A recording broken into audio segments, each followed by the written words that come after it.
Greetings from YTPioneers. In today's video, we take a look at the growing struggle for the lead within the rapid growth of AI. Both Microsoft and Google unveiled their latest AI features this year and find themselves in a competition for AI dominance. How did each company fare with its announcements given how quickly things are developing? Very differently, in fact. Google struggled and fumbled while Microsoft delivered an impressive presentation. Google's presenter was embarrassed when she realized that there was no phone to demonstrate what she was talking about in real time. During and following the presentation, Alphabet, the parent company of Google, lost $100 billion in value because investors weren't particularly impressed. As we examine the largest technological conflict to emerge in a very long time, please sit back, unwind, and enjoy the show. Microsoft shoots the opening air at Google on February 7. They present their elaborate AI strategy. Google responds the next day by revealing their AI. It would be an understatement to say that neither presentation was on an equal footing. Taking the podium for Microsoft is CEO Satya Nadella. He begins by discussing how AI is starting to transform all aspects of life before moving on to discuss the three stages of the web, from its inception on PCs and servers to its development on mobile devices and apps. The next stages of development is AI. Search is becoming a problem according to Satya and the rest of Microsoft. The fact is, search hasn't changed in 20 years, and some people believe that Google's recent accuracy problems are related to SEO keyword stuffing. Answering your questions, chatting with you, and creating new things are all new capabilities of Bing and Microsoft's upcoming Edge browser. They cited the fact that 40% of people who conduct searches immediately leave the results they find in order to highlight some intriguing insights into the current shortcomings of search. This indicates that they are unable to locate what they are seeking, and it has been estimated that roughly 50% of searches yield unsatisfactory results. The majority of these are extremely specific questions based on your unique circumstances. Microsoft displayed a graph outlining the problem. The x-axis represents search, and the y-axis represents generative AI. The brand new Bing will close the gap between the two, giving you the strength of conventional search along with the support of the kind folks on Reddit. This graph in particular makes me think of the iPod and iPhone introductions, when Steve Jobs outlined a market gap and demonstrated how a new product might fill it. This graph might qualify as historic. Moving on to the new Bing itself, it is powered by AI that is, quote, much more powerful than ChatGPT and is optimized for search. Microsoft claims in the presentation that since they already have a search engine, they can now effectively and directly connect to the new iteration of ChatGPT using back-end web indexing and data. And now for the new Bing interface.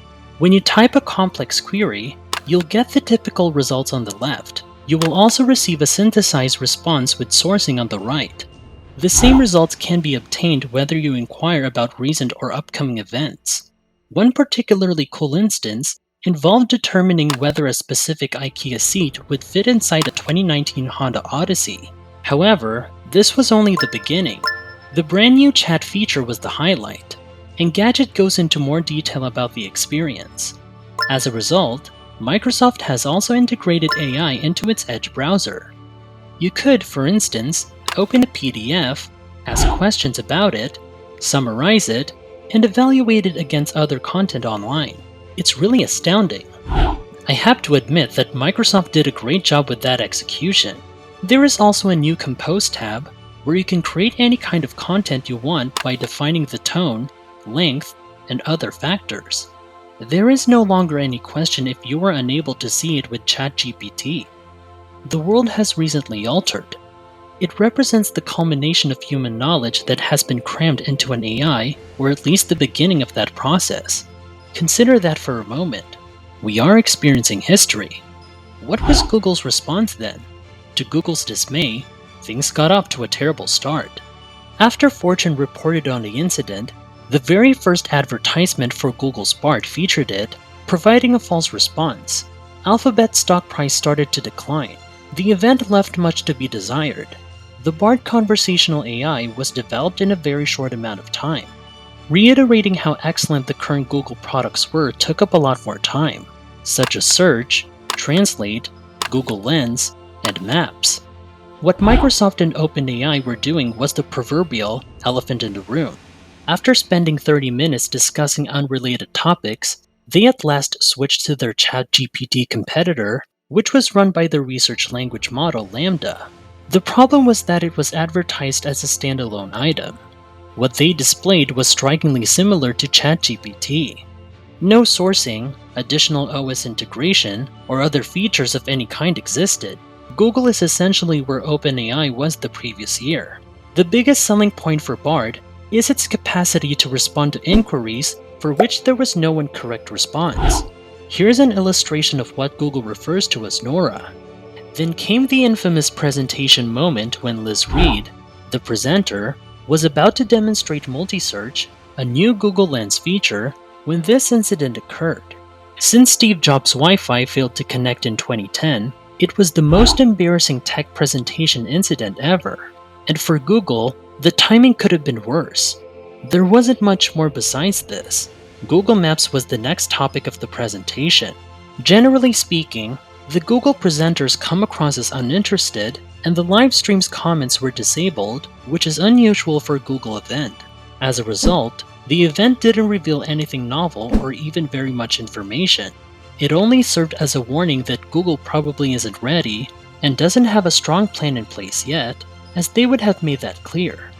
The event simply shouldn't have been held. As previously mentioned, their subpar performance resulted in a loss of $100 billion in stock value. Markets are unpredictable, so they will undoubtedly recover. However, it does show what the first impressions of investors were. It's safe to say that Google will reorganize and come up with a solution. The company simply doesn't have much of a choice. One of the most important aspects of this story is that while Google has everything to lose, Microsoft has little to lose. According to Satya, who spoke to the Financial Times, Google must defend their entire market share because search has undergone a radical change.